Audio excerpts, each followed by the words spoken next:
ভারী বৃষ্টিতে চট্টগ্রাম ও খুলনায় জলাবদ্ধতা, চরম দুর্ভোগে নগরবাসী। পার্বত্য অঞ্চলে পাহাড় ধসের শঙ্কা। ২২ জুন পর্যন্ত বৃষ্টিপাত অব্যাহত থাকার পূর্বাভাস। আবারও চট্টগ্রামে বাড়ছে করোনা সংক্রমণ। গত ১০ দিনে আক্রান্ত ২৮। বরগুনায় ডেঙ্গু পরিস্থিতির অবনতি, আরও একজনের মৃত্যু। ২৩২ জন চিকিৎসাধীন। রংপুরে শিশু পুনর্বাসন কেন্দ্রে কিশোরীদের শারীরিক, মানসিক ও যৌন নির্যাতনের অভিযোগ। ২ কিশোরীর চাঞ্চল্যকর তথ্য। খোঁজ নেই ২ জনের, কথা বলতে নারাজ কর্তৃপক্ষ। এবং বাজারে গোপাল ভোগ, ল্যাংড়া, হিমসাগর সহ সুস্বাদু সব আম। ইউরোপ, মধ্যপ্রাচ্যের পর এবার চীনেও রফতানি। প্রক্রিয়াজাত পণ্যের উৎপাদন বাড়ানোর তাগিদ।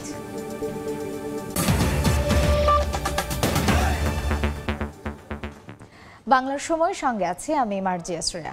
টানা বৃষ্টিতে চট্টগ্রাম ও খুলনায় নিচু এলাকায় সৃষ্টি হয় জলাবদ্ধতা। এতে ভোগান্তিতে পড়েন স্কুল কলেজগামী শিক্ষার্থী সহ কর্মজীবী মানুষ। এদিকে মৌসুমি বায়ুর প্রভাবে ২২ জুন পর্যন্ত বৃষ্টির পূর্বাভাস দিয়েছে আবহাওয়া অফিস। পার্বত্য জেলায় ভারী বর্ষণে ভূমিধস ও বন্যা হতে পারে। কখনো মুষলধারে, কখনো গুড়ি গুড়ি বৃষ্টি। গত ২ দিনের বৃষ্টিতে দেশের বিভিন্ন স্থানে সৃষ্টি হয়েছে জলাবদ্ধতা। বুধবার ভোর থেকে চট্টগ্রামে শুরু হয় বৃষ্টি। এতে নগরীর আগ্রাবাদ সহ বেশ কিছু নিচু এলাকায় জমে যায় পানি। ভোগান্তিতে পড়েন স্কুল কলেজগামী শিক্ষার্থী সহ কর্মজীবী মানুষ। ক্ষতির মুখে পড়ে যানবাহন। সকাল ৯টা থেকে ২৪ ঘন্টায় ৫৫ মিলিমিটার বৃষ্টিপাত রেকর্ড করে আবহাওয়া অধিদপ্তর। বৃষ্টিটা একটু হইলেই আগ্রাবাদ পৌঁছে পানি। এটা ডেভেলপ হওয়া দরকার, সিটি কর্পোরেশন দেখা দরকার। রাস্তা ভাঙ্গা, তারপর অসার লাইনে কাইডে মুডে সব রাস্তা নষ্ট করে দিচ্ছে।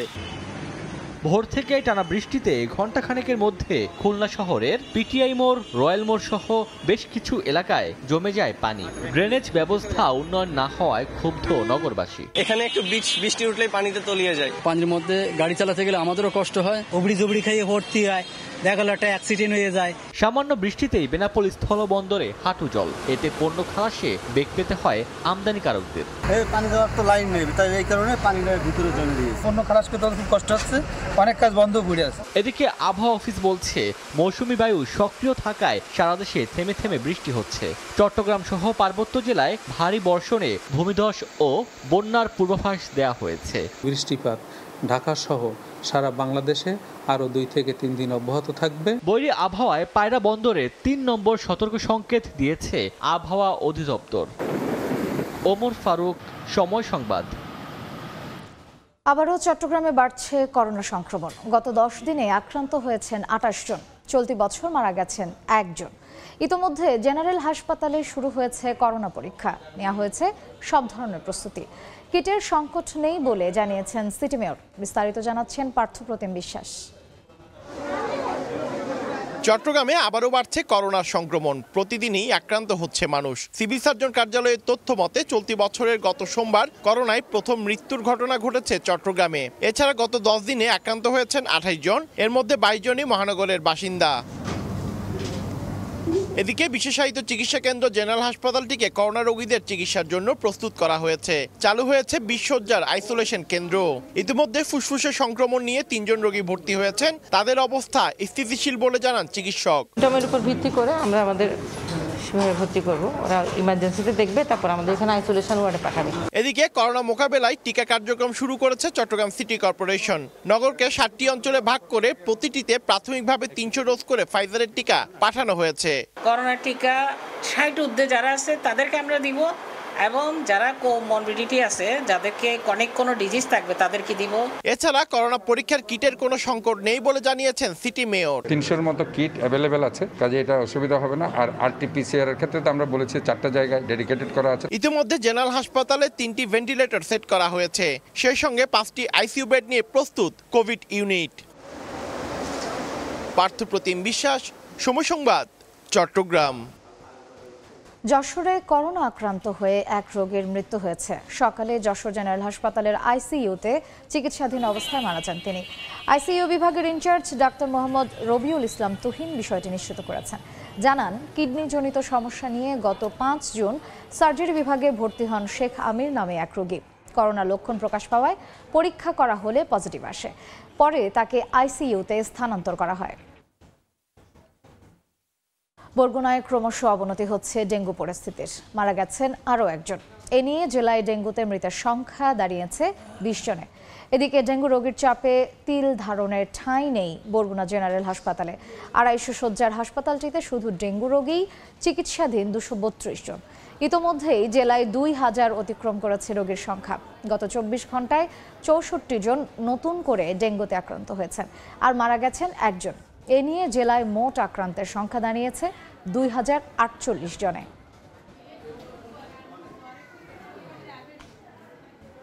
আমি 2 দিন ধরে ডেঙ্গুতে আক্রান্ত, জ্বর আর মাথা ব্যথা, এই জন্য হসপিটাল ভর্তি হয়েছি। আমার মাথা ব্যথা করে প্রচুর, আর পা কামড়ানি, বাত ব্যথা হইলে যেভাবে চাবাই কামড়ায়। খালি একটু ঘোরায় আর কিছু খাওয়া দিলে একটু বমি হয়। যদি কোনো জটিলতা হয়, যেমন পাতলা পায়খানা, বমি, অস্থিরতা, সেক্ষেত্রে এসে ভর্তি হবে হাসপাতালে। রংপুরে সমন্বিত শিশু পুনর্বাসন কেন্দ্রে কিশোরীদের শারীরিক, মানসিক ও যৌন নির্যাতনের অভিযোগ উঠেছে। 12 জুন কেন্দ্রটি থেকে পালানো 2 কিশোরীর জবানিতে উঠে এসেছে চাঞ্চল্যকর তথ্য। নির্যাতনের ভয়ে পালানো অন্য 2 কিশোরী এখনও নিখোঁজ রয়েছেন। তবে এই বিষয়ে কথা বলতে রাজি হননি সমাজসেবা কর্মকর্তারা। 12 জুন রংপুর চিড়িয়াখানা এলাকা থেকে শিশু পুনর্বাসন কেন্দ্রের 2 কিশোরী পরিবারকে ফোন করে তাদের অবস্থান জানান। পরে কর্তৃপক্ষকে খবর দিলে বেরিয়ে আসে চাঞ্চল্যকর তথ্য। জানা যায়, সেদিনই কেন্দ্রটি থেকে 4 কিশোরী নিখোঁজ হয়। 14 জুন রাতে পুলিশ ও পরিবারের সদস্যরা বিভিন্ন স্থানে অভিযান চালিয়ে 2 কিশোরীকে উদ্ধার করে। উদ্ধার হওয়া ওই কিশোরী জানায়, কেন্দ্রে তাদের উপর চালানো হয় অমানুষিক নির্যাতন, করা হয় যৌন হেনস্থা। এর আগে বেশ কয়েকজনের সঙ্গে এমন ঘটনা ঘটলেও কোনো প্রতিকার পাননি তারা, তাই বাধ্য হয়েই পালানোর সিদ্ধান্ত নেয়। বাচ্চাদের সঙ্গে পানির বাহানায়, এটার বাহানায় ওদের বুকে হাত দেয়, তারপর মারামারি করে মেয়েটার পেটে বাচ্চা আনে দিচ্ছে। তখন মেয়েটা বলছে, ডাক্তার আঙ্কেল আমার সঙ্গে এমন করছে। আমার তো বাচ্চা ছিলাম, সেই বাচ্চা এখান থেকে পালালো কি হয়। নির্যাতনের অভিযোগের বিষয়ে কথা বলতে রাজি হননি দায়িত্বরত কোনো কর্মকর্তাই। পুলিশ বলছে তদন্ত করে নেওয়া হবে ব্যবস্থা। বাচ্চা মনে হয় ওখান থেকে কবে বাইরে হয়ে গেছে, আবার ওই দিনে বাচ্চা তার বাবাকে ফোন দিয়েছে চিড়িয়াখানা এলাকা থেকে। আমাদের আয়ু সহ বাচ্চার বাবা মা সহ তাকে ওখান থেকে নিয়ে আমরা মেডিকেল টেস্ট করাইতে যাই, কোর্টের কাছে বোঝাইতেছি, কোর্ট আবার তার অভিভাবক থেকে। এমন ঘটনায় উদ্বেগ প্রকাশ করে সুষ্ঠু তদন্তের দাবি মানবাধিকার কর্মীদের। তার বিরুদ্ধে যে অভিযোগ এসেছে তার সত্যতা আছে, সুতরাং ওনার সৎসাহস নাই এই বিষয়গুলোকে প্রকাশ করার। দ্রুত তদন্ত হতে হবে এবং তদন্ত করে অভিযুক্তদেরকে এ ব্যাপারে শনাক্ত করতে হবে এবং দৃষ্টান্তমূলক শাস্তির আওতায় আনতে হবে। 100 শয্যার শিশু পুনর্বাসন কেন্দ্রটিতে বর্তমানে 68 জন কিশোরী রয়েছে। রেদওয়ান হিমেল, সময় সংবাদ, রংপুর। সজল হত্যা মামলায় সাবেক মেয়র ডাক্তার সেলিনা হায়াত আইভীর 2 দিনের রিমান্ড মঞ্জুর করেছেন আদালত। একই সঙ্গে ফতুল্লার একটি হত্যা চেষ্টা মামলায় তাকে ট্রেন অ্যারেস্টের নির্দেশ দেওয়া হয়েছে। সকালে জেলার সিনিয়র জুডিশিয়াল ম্যাজিস্ট্রেট মাইনুদ্দিন কাদিরের আদালত 2টি মামলা শুনানি শেষে এই আদেশ দেন। এ সময় আইভী গাজীপুরের কাশিমপুর কারাগার থেকে ভিডিও কলের মাধ্যমে আদালতের শুনানিতে হাজিরা দেন। এর আগে সিদ্ধিরগঞ্জের সজল হত্যা মামলায় আইভীকে জিজ্ঞাসাবাদের জন্য 7 দিনের রিমান্ডের আবেদন করে পুলিশ। আইভীর পক্ষের আইনজীবীরা জামিনের আবেদনও করেন।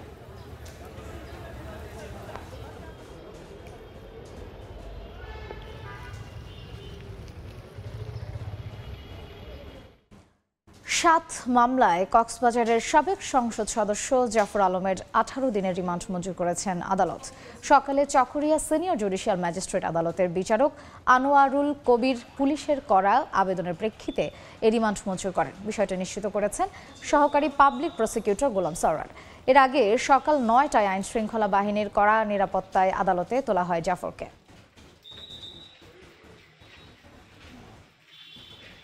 ঘণ্টা পর শেরপুরে পুকুর থেকে 2 শিশুর মরদেহ উদ্ধার করা হয়েছে। পুলিশ বলছে, গোসল করতে গিয়ে পানিতে ডুবে শিশু দুটির মৃত্যু হতে পারে। ময়না তদন্তের পর জানা যাবে আসল কারণ। 2 শিশুর মৃত্যুতে এলাকায় নেমে এসেছে শোকের ছায়া। মেয়েকে বাড়ি রেখে পাশের গ্রামে কাঁথা সেলের কাজ করতে গিয়েছিলেন মা। বাড়ি ফিরে আর দেখা হলো না আদরের মেয়ের সঙ্গে। পুকুরে পাওয়া গেল শিশুটির ভাসমান মরদেহ। মঙ্গলবার সকালে শেরপুরের শ্রীবর্ধী উপজেলার চক কাউরিয়া গ্রামে 7 বছরের মেয়ে সকালকে রেখে পাশের গ্রামে কাঁথা সেলের কাজ করতে যান মা বেলা বেগম। দুপুরে মায়ের সঙ্গে দেখা করতে প্রতিবেশী স্বপন মিয়ার মেয়ে স্বপ্নাকে নিয়ে বাড়ি থেকে বের হয় সকাল।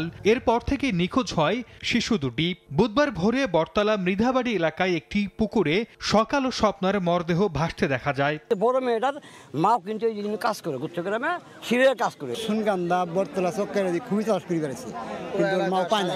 পুলিশের ধারণা মায়ের কাছে যাওয়ার পথে ওই পুকুরে গোসল করতে নেমেছিল শিশু দুটি। তবে ময়নাতদন্তের পর জানা যাবে আসল কারণ। মৃত্যুর সঠিক বিষয়গুলো নিশ্চিত হওয়ার জন্য আমরা ময়নাতদন্তের জন্য পাঠাবো। ময়নাতদন্ত রিপোর্ট প্রেক্ষিতে আমরা পরবর্তীতে ব্যবস্থা গ্রহণ করব। সকাল আক্তারের বাবা পেশায় একজন নির্মাণ শ্রমিক এবং স্বপ্নার বাবা ট্রাক চালক। সময় সংবাদ, শেরপুর। বাংলার সময় আরো থাকছে। সীমান্ত দিয়ে পুশিন অব্যাহত। এবার চাঁপাইনবাবগঞ্জে 20 জনকে বাংলাদেশে ঠেলে দিল বিএসএফ। জোরালো প্রতিবাদ বিজিবির। কক্সবাজারে পাহাড় ধসে একজনের মৃত্যু হয়েছে। স্থানীয়রা জানায় ভোরে রামু উপজেলার পানেরছড়া জনুমাদবর পাড়া ফরেস্ট অফিস এলাকায় পাহাড়ের পাদদেশে কাজ করার সময় আকস্মিকভাবে পাহাড়ের মাটি ধসে পড়ে। এতে সিরাজুল হক নামে একজনের মৃত্যু হয়। টানা কয়েক দিনের ভারী বৃষ্টিতে ঝুঁকিপূর্ণ হয়ে পড়েছে পাহাড়ি এলাকা। প্রশাসন ও জনপ্রতিনিধিরা সতর্ক করার পরও অনেকে নির্দেশনা না মানায় প্রাণহানির ঘটনা ঘটছে। নীলফামারীতে বাস চাপায় 2 মোটরসাইকেল আরোহী নিহত হয়েছেন। সকাল 8:30টায় সৈয়দপুর রংপুর মহাসড়কের পতিরাম সেতু এলাকায় ঢাকা থেকে ছেড়ে আসা শ্যামলী পরিবহনের একটি বাস মোটরসাইকেলকে চাপা দেয়। এতে দুমড়ে মুচড়ে যায় মোটরসাইকেলটি। ঘটনাস্থলেই মারা যান 2 আরোহী। খবর পেয়ে পুলিশ ঘটনাস্থলে পৌঁছে লাশ উদ্ধার করে হাসপাতালের মর্গে পাঠায়। ঘটনার পর থেকে পলাতক বাস চালক। নারায়ণগঞ্জে গৃহবধূকে শ্বাসরোধে হত্যার অভিযোগ উঠেছে স্বামীর বিরুদ্ধে। ঘটনার পর থেকে পলাতক রয়েছে অভিযুক্ত সিফাত ও তার পরিবারের সদস্যরা। মঙ্গলবার রাতে বন্দরের নবীগঞ্জ অলিম্পিয়া এলাকায় ঝগড়া ও চেঁচামেচির আওয়াজ পান প্রতিবেশীরা। এরপর হঠাৎই সব থমথমে। কৌতূহলবশত ঘরের জানালা দিয়ে উঁকি দিলে সানজিদা আক্তার স্মৃতির নিথর দেহ পড়ে থাকতে দেখেন তারা। খবর পেয়ে পুলিশ গিয়ে লাশ উদ্ধার করে। পুলিশের ধারণা স্মৃতিকে শ্বাসরোধ করে হত্যার পর পালিয়ে গেছে সিফাত।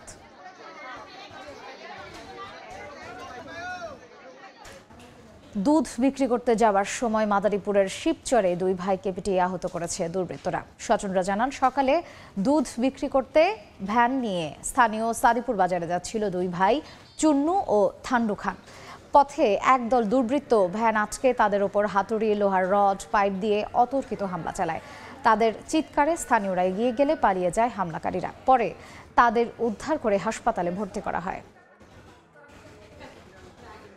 ভারপ্রাপ্ত চেয়ারম্যান তারেক রহমানের 31 দফা বাস্তবায়নে গোপালগঞ্জে লিফলেট বিতরণ ও ভোলায় সদস্য সংগ্রহ কার্যক্রম চালিয়েছে বিএনপি। দুপুরে গোপালগঞ্জ শহরের চৌরঙ্গি এলাকায় সাধারণ মানুষ ও ব্যবসায়ীদের হাতে বিএনপির ভারপ্রাপ্ত চেয়ারম্যান তারেক রহমানের 31 দফা বাস্তবায়নের লিফলেট তুলে দেন জেলা বিএনপির নেতাকর্মীরা। শহরের বিভিন্ন সড়কে ঘুরে পাবলিক হল মোড়ে গিয়ে শেষ হয় কর্মসূচি। এদিকে দ্বীপ জেলা ভোলায় উৎসবমুখর পরিবেশে বিএনপির সদস্য সংগ্রহ ও নবায়ন কার্যক্রম শুরু করা হয়েছে। আনুষ্ঠানিকভাবে এই কর্মসূচির উদ্বোধন করেন জেলা বিএনপির আহ্বায়ক গোলাম নবী আলমগীর। 20 টাকা দিয়ে সদস্য নবায়ন করেন বিএনপি নেতারা। এদিকে চাঁপাইনবাবগঞ্জ সীমান্ত দিয়ে আরও 20 জনকে পুশিন করেছে বিএসএফ। ভোরে মুষলধারে বৃষ্টির মধ্যেই মাসুদপুর সীমান্ত দিয়ে কাঁটা তার খুলে 20 জনকে বাংলাদেশে ঠেলে পাঠানো হয়। খবর পেয়ে বিজিবি তাদের আটক করে শিবগঞ্জ থানায় হস্তান্তর করে। আটককৃতদের দাবি তারা কুড়িগ্রামের বাসিন্দা, কাজের তাগিদে বিভিন্ন সময় ভারতে গিয়েছিলেন। এদের মধ্যে 3 জন পুরুষ, 7 জন নারী ও 10 শিশু রয়েছে। এই ঘটনায় বিএসএফকে জোর প্রতিবাদ জানানো হয়েছে বলে জানায় বিজিবি। ভারতে অনুপ্রবেশের অপরাধে আটক এক কিশোরকে হিলি সীমান্ত দিয়ে ফেরত দিয়েছে বিএসএফ। সকালে 285 মেইন পিলারের কামাল গেট এলাকা দিয়ে বিজিবির কাছে তাকে হস্তান্তর করা হয়।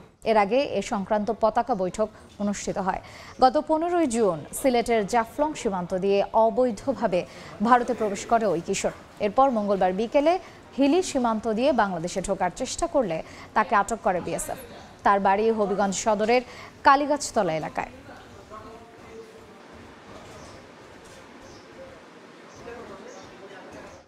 চট্টগ্রাম মেডিকেল কলেজ হাসপাতালের কর্মকর্তা কর্মচারী এবং ফার্মেসি মালিকদের অন্যায় ও দুর্নীতি কোনোভাবেই ছাড় দেওয়া হবে না বলে জানিয়েছেন city mayor doctor Shahadat Hossain. সকালে হাসপাতালটির রোগী ও লাশ পরিবহনের অ্যাম্বুলেন্সের ভাড়ার নীতিমালা নিয়ে আলোচনা সভায় তিনি কথা বলেন। মেয়র বলেন, মেডিকেলের ৪র্থ শ্রেণীর কর্মচারীদের কারণে ভোগান্তিতে পড়েন রোগীরা। ফার্মেসির মালিকরাও অতিরিক্ত টাকা হাতিয়ে নেয় অসহায় রোগীদের কাছ থেকে। আর অ্যাম্বুলেন্সের কোনো নীতিমালাই নেই, ইচ্ছে মতো গলা কাটা ভাড়া আদায় করে সমিতি। মেডিকেল ঘিরে এসব অন্যায় দুর্নীতির বিরুদ্ধে ব্যবস্থা নেওয়ার কথা জানান তিনি।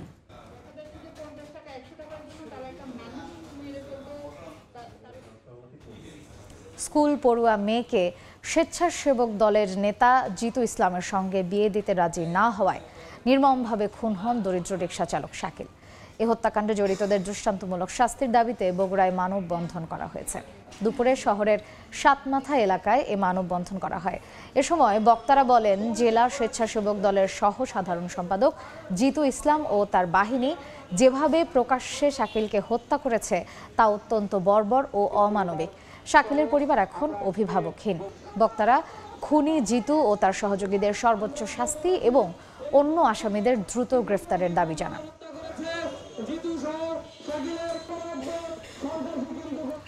চট্টগ্রামের শাহ আমানত বিমানবন্দরে বিদেশি সিগারেট, মোবাইল ও নিষিদ্ধ বিউটি ক্রিম সহ 2 জনকে আটক করা হয়েছে। সকালে এনএসআই এবং বিমান বাহিনী টাস্ক ফোর্স টিম আলাদা 2টি অভিযানে তাদের আটক করে। আটক 2 যাত্রী আবু নাসের সালাম এয়ারের একটি ফ্লাইটে এবং মিন্টু দেবনাথ বিমান বাংলাদেশ এয়ারলাইন্সের একটি ফ্লাইটে বিমানবন্দরে আসেন। এ সময় তাদের ব্যাগ তল্লাশি করে 160 কার্টন বিদেশি সিগারেট, 10টি মোবাইল এবং 140টি নিষিদ্ধ বিউটি ক্রিম উদ্ধার করা হয়। উদ্ধারকৃত পণ্যের আনুমানিক বাজার মূল্য প্রায় 11 লাখ টাকা।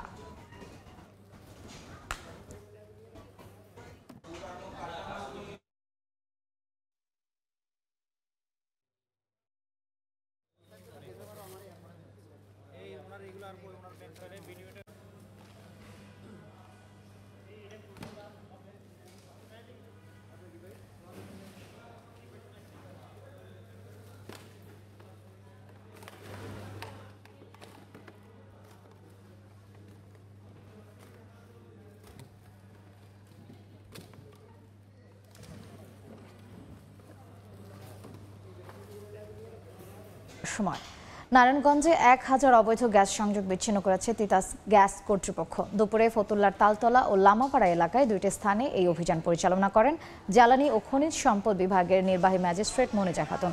এ সময় তালতলা এলাকায় একটি চুন কারখানার অবৈধ গ্যাসের সংযোগ তৃতীয়বারের মতো বিচ্ছিন্ন করা হয়। জব্দ করা হয় অবৈধ সংযোগে ব্যবহৃত বিপুল সংখ্যক পাইপ, রাইজার ও বার্নার। পরে লামাপাড়া এলাকায় 1.5 কিলোমিটার বিস্তৃত 500 বাড়ির 1000 অবৈধ গ্যাসের সংযোগ বিচ্ছিন্ন করা হয়। অবৈধ সংযোগ স্থাপন বন্ধে তিতাসের মূল বিতরণ লাইন থেকে নেওয়া অবৈধ পয়েন্টগুলো স্থায়ীভাবে সিলগালা করে দেওয়া হয়।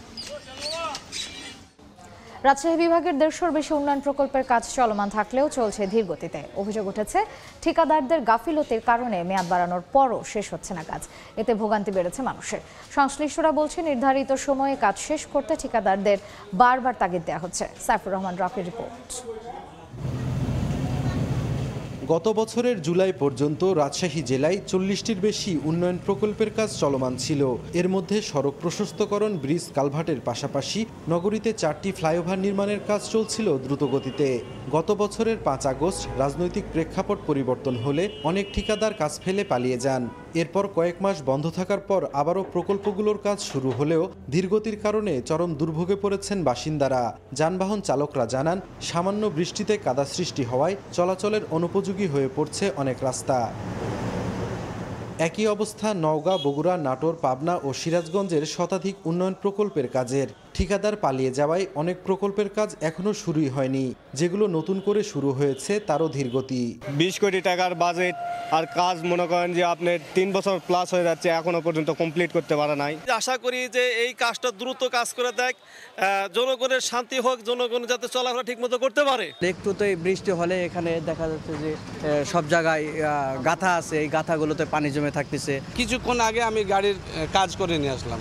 এই রাস্তা খারাপের কারণে আমার গাড়ির এই বল জয়েন্ট, শকের জাম্পার এগুলো নষ্ট হয়ে যাচ্ছে। রাস্তাটা তাড়াতাড়ি মেরামত করার জন্য আমরা সরকারের কাছে আবেদন জানাচ্ছি। ঠিকাদাররা নানা অজুহাত দেখালেও স্বীকার করেছেন কাজের ধীরগতির কথা। তাই কয়েক দফা মেয়াদ বাড়লেও নির্ধারিত সময়ে প্রকল্পগুলোর কাজ শেষ করা নিয়ে দেখা দিয়েছে অনিশ্চয়তা। কাজগুলো ধীরগতির মেন কারণ হলো এখানে আগে একটা ড্রেন ছিল, ওই ড্রেনটা ভাঙতে হয়, ড্রেনটা ভাঙার পরে নতুন ড্রেন, এই ভাঙার কারণে দেরি হয়েছে। কাজের ধীরগতি নাই, এটা ভারী কাজ না, কাজটা গতিতেই আছে, কিন্তু নিজের ছুটি 10 দিন। সংশ্লিষ্টরা বলছেন নির্ধারিত সময়ে কাজ শেষ করতে ঠিকাদারদের বারবার তাগিদ দেয়া হচ্ছে। আমি একটু হার্ড লাইনে চলার চেষ্টা করতেছি যে আমার কাজ ভালো চাই, হ্যাঁ কাজ ভালো চাই, আমি সাইট ভিজিটও করি এবং কাউকে যে ছাড় দেওয়া কথা বলি তাও না। ডেভেলপমেন্ট কাজ যেগুলো সেগুলোর ক্ষেত্রে আমাদের প্রতিনিধিত্ব জেলা উন্নয়ন সমন্বয় কমিটির সভা হয়, সেই সভায় আমাদের নির্দেশনা থাকে ঠিকাদার যেই হোক বা যেখানেই থাকুক আমাদের কাজটা ডিউ টাইমের মধ্যে শেষ করাটা হচ্ছে আমাদের লক্ষ্য। ঠিকাদার যদি নাও থাকে সেই ঠিকাদারের রিপ্লেসমেন্ট তৈরি করে আমরা দ্রুত কাজ শেষ করে ফেলব ইনশাআল্লাহ। রাজশাহী বিভাগের 8টি জেলায় 150-র বেশি উন্নয়ন প্রকল্পের কাজ চলমান আছে। এসব কাজে ব্যয় ধরা হয়েছে প্রায় 3,500 কোটি টাকা। সাইফুর রহমান রকি, সময় সংবাদ। রাজধানীর এভারকেয়ার হাসপাতালে নেওয়া হবে বেগম খালেদা জিয়াকে। এই মুহূর্তে বিএনপি চেয়ারপারসনের গুলশানের বাসভবনের সামনে আছেন সহকর্মী শাতিলা শারমিন। সরাসরি যাচ্ছি তার কাছে। শাতিলা, বেগম খালেদা জিয়ার বাসার সামনে অর্থাৎ ফিরোজার সামনে এখন কিন্তু নেতাকর্মীদের বেশ ভিড়। গেটটি খুলে দেওয়া হয়েছে। গেটটি খোলার কারণে মানুষ আসলে যারা এখানে অপেক্ষা করছেন সেই গত 2 ঘন্টা ধরে তারা উৎসুক হয়ে পড়েছেন যে নেত্রী কখন বেরোবেন, হয়তো তার গাড়ির কাচের গ্লাস থেকে একটু এক নজর নেত্রীকে দেখার এই যে চেষ্টা, সেই চেষ্টার জন্যই কিন্তু বিএনপির অঙ্গ এবং সহযোগী সংগঠনের অনেক নেতাকর্মীকে আমরা দেখছি এইখানে ভিড় জমাতে। এই যে ভিড়টি রয়েছে, এই ভিড়টি তারা বলছেন নেতাকর্মীদের যে বক্তব্য সেটি হচ্ছে যে তারা তাদের নেত্রীকে ভালোবাসেন বলেই তারা বরাবরের মতো এবারও স্বাস্থ্য পরীক্ষার জন্য বা নেত্রী অসুস্থ হলে যতবার তিনি হাসপাতালে গিয়েছেন তখন নেতাকর্মীরা তাকে দিয়ে এসেছেন এবং আসার সময় নিয়ে এসেছেন। সেই জায়গা থেকে এই 17 বছরের যে এক ধরনের চর্চা, সেই চর্চার জায়গা থেকে তারা আজকেও এসেছেন। এবং বলে রাখি যে এর আগে বেগম খালেদা জিয়া 6 মে দেশে ফিরেছিলেন লন্ডন থেকে উন্নত চিকিৎসা নিয়ে, এবং 4 মাসের এই যে লন্ডনের চিকিৎসার যে পর্বটি, সেই পর্বে 17 দিন তিনি ছিলেন হাসপাতালে ভর্তি। পরবর্তীতে বড় ছেলে তারেক রহমানের বাসায় তার চিকিৎসার প্রক্রিয়াটি সম্পূর্ণ হয় এবং এখানে দেশে যখন তিনি ফেরেন তার 2 পুত্রবধূ নিয়ে, তখন কিন্তু বিমানবন্দর থেকে এই গুলশানের বাসভবন ফিরোজা পর্যন্ত নেতাকর্মীদের লাখ লাখ নেতাকর্মীর ভালোবাসায় সিক্ত হয়েছিলেন তিনি। এবং এর আগে আসলে গত বছরের 17 সেপ্টেম্বর তিনি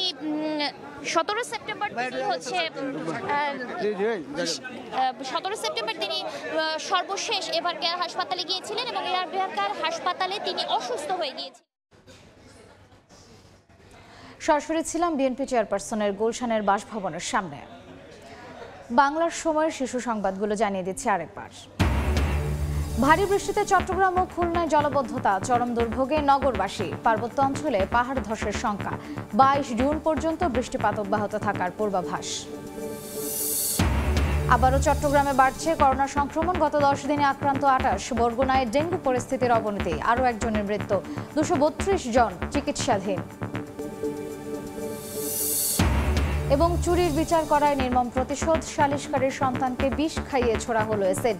কুমিল্লায় 12 দিন চিকিৎসাধীন থাকার পর কিশোরের মৃত্যু।